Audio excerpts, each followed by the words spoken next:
तो ये पूरे बिहार के साथ गलत हुआ है और हम चाहेंगे कि ये 17वीं की जो परीक्षा हुई है उस पूरी परीक्षा को रद्द करवा करके दोबारा से परीक्षा ली जाए। तो एक व्यक्ति जिसके ऊपर जांच चल रहा हो उसको आप एक संवैधानिक पद पर बैठा देंगे तो न केवल उस पद का दुरुपयोग वो करेगा बल्कि जो जांच चल रहा है वो भी उससे प्रभावित हो जाएगा। आज के समय में सच बात है कि फैसला लेने की स्थिति में नहीं है, तो ले कौन रहा है फैसला? भाजपा के लोग ले रहे हैं। भाजपा के पसंदीदा जो अधिकारी हैं वो नीतीश जी के आसपास बैठे हुए रहते हैं। सरकार बीजेपी चला रही है। सरकार बीजेपी अधिकारियों के माध्यम से चला रही है, रिटायर्ड अधिकारियों के माध्यम से बीजेपी बिहार को लूट रही है। पालीगंज विधायक संदीप सौरभ हमारे साथ हैं।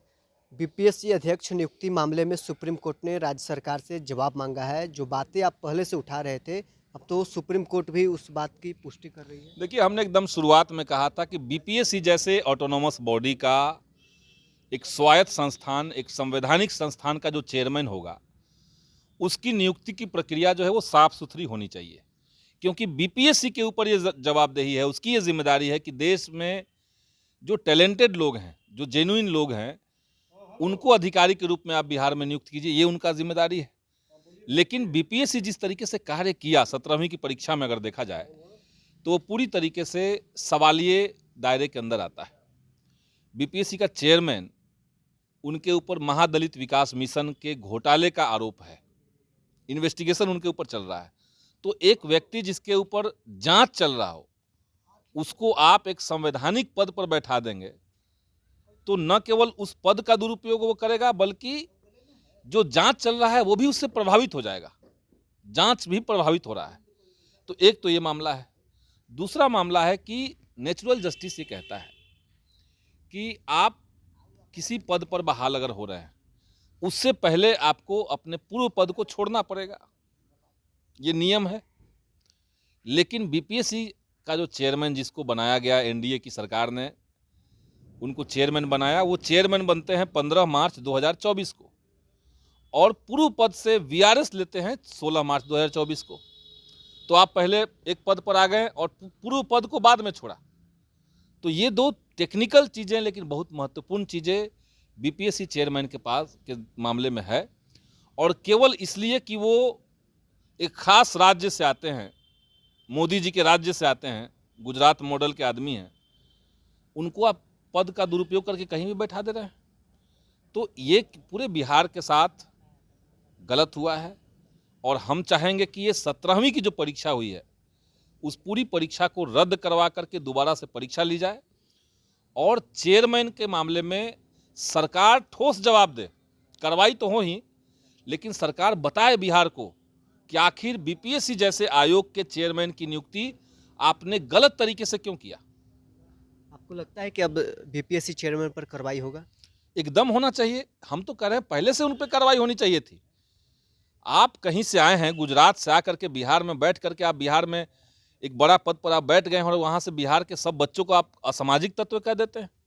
गलती खुद आयोग की होती है और आप बच्चों के ऊपर थोप देना है। असामाजिक तत्व हैं, नॉन सीरियस हैं, ये बच्चे फ्रिंज एलिमेंट हैं। तो इस तरह के जो बयानबाजियाँ दी गई ये बिहार के युवाओं को अपमानित करने वाला है। बार बार आप गुजरात का नाम ले रहे हैं, क्या नरेंद्र मोदी के दबाव में नीतीश कुमार चेयरमैन की नियुक्ति किए हैं? आप देखिए, नीतीश कुमार मोदी जी के गोदी में बैठे हुए हैं। भले ही बिहार के मुख्यमंत्री हैं लेकिन नरेंद्र मोदी के छाया में वो चलते हैं। अभी बिहार के अंदर ही नहीं, देश भर में आप कहीं भी उठा करके देखिएगा तो गुजरात मॉडल जो है, गुजरात के जो उद्योगपति हैं उसको देश भर में टेंडर मिल रहा है। गुजरात की जो कंपनियां हैं देश में कहीं भी उसको कुछ मिल जा रहा है। गुजरात के व्यक्तियों को अलग अलग राज्यों में प्रमुख पदों पर बैठाया जा रहा है। कहने के लिए गुजरात एक छोटा राज्य है, लेकिन बिहार में डीएसपी, एसडीओ इसकी नियुक्ति करने वाला बीपीएससी चेयरमैन गलत तरीके से गुजरात के व्यक्ति को बैठा दिया आपने। तो ये सरासर गलत है और यही मोदी मॉडल कहलाता है। संवैधानिक संस्थाओं की धज्जियां उड़ाना ये मोदी जी के कार्य करने की बनी बनाई शैली है। मामला कोर्ट में है बीपीएससी री एग्जाम वाला, लेकिन अभ्यर्थी सड़क पर उतर रहे हैं। सुनवाई होना था, सुनवाई भी टल गया है। देखिए, बहुत महत्वपूर्ण बात है कि बीपीएससी की 17वीं की जो परीक्षा हुई, उसमें परीक्षा के आयोजन से लेकर के परीक्षा होने तक और रिजल्ट आने तक तीनों स्तर पर मल्टी लेयर्स गड़बड़ियां हैं। 10 बिंदुओं को चिन्हित करके पूरे शहर में हम लोगों ने उसका प्रचार करवाया है। 10 बिंदुओं की जो गड़बड़ियां हैं, जैसे एक एग्जाम्पल आपको हम दे रहे हैं। सरकार ने कहा, बीपीएससी ने कहा कि नॉर्मलाइजेशन नहीं होगा। आपने 2 फेज में 2 अलग अलग प्रश्न पत्र की परीक्षा ले ली। अब 2 प्रश्न पत्र है, 2 परीक्षाएं हुई हैं, तो बगैर नॉर्मलाइजेशन के आपने रिजल्ट कैसे बनाया? सवाल है। किसी ने कह दिया स्केलिंग से बना दिया। स्केलिंग क्या होता है?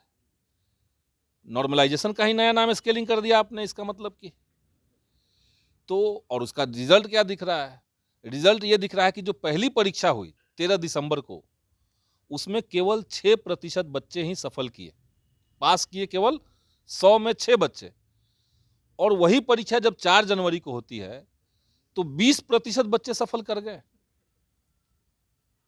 4 तारीख को परीक्षा में 20% बच्चे सफल कैसे किए? ये जो गैप है 6% और 20%, ये जो गैप है इतना ज्यादा क्यों है?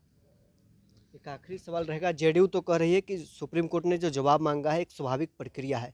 अगर कार्रवाई नहीं हुई चेयरमैन पर तो संदीप सौरभ क्या कोई बड़ा कदम उठाएंगे? देखिए, हम तो लड़ेंगे और लड़ने के लिए हमें किसी जेडीयू से या किसी से पूछने की जरूरत नहीं होती है। हमारी जवाबदेही बिहार के युवाओं के प्रति है, बिहार की आम जनता के प्रति है। और आम जनता का ये अधिकार है कि उनको निष्पक्ष तरीके से चुने हुए प्रतिनिधि चाहिए, अधिकारी चाहिए, निष्पक्ष तरीके से चुना हुआ अधिकारी। अगर कोई एसडीओ का बहाली में 80 लाख दे करके बहाल हो रहा है तो वो अपने पद पर बैठ करके लूटपाट नहीं करेगा तो और क्या करेगा? कोई बीडीओ और सीओ बन रहा है और सेटिंग से बन रहा है, बीपीएससी में पेपर लीक करवा करके धांधली से बन रहा है, तो वो बीडीओ और सीओ बनने के बाद आम जनता को लूटेगा नहीं तो और क्या करेगा? तो ये लूट तंत्र जो है वो बहाली से ही शुरू हो जा रही है, उसके बाद ट्रांसफर पोस्टिंग है। तो ये मल्टी लेयर्स की गड़बड़ियां, लोग समझते हैं कि नीचे के स्तर पर मुखिया जी ने क्यों नहीं करप्शन रोक दिया, विधायक जी ने क्यों नहीं करप्शन रोक दिया।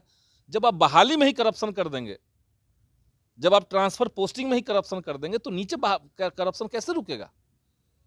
तो ये भ्रष्टाचार जो है, जो नीतीश जी शुरुआत में कह रहे थे कि हम CCC से कॉम्प्रोमाइज नहीं करेंगे, उसमें एक करप्शन भी था।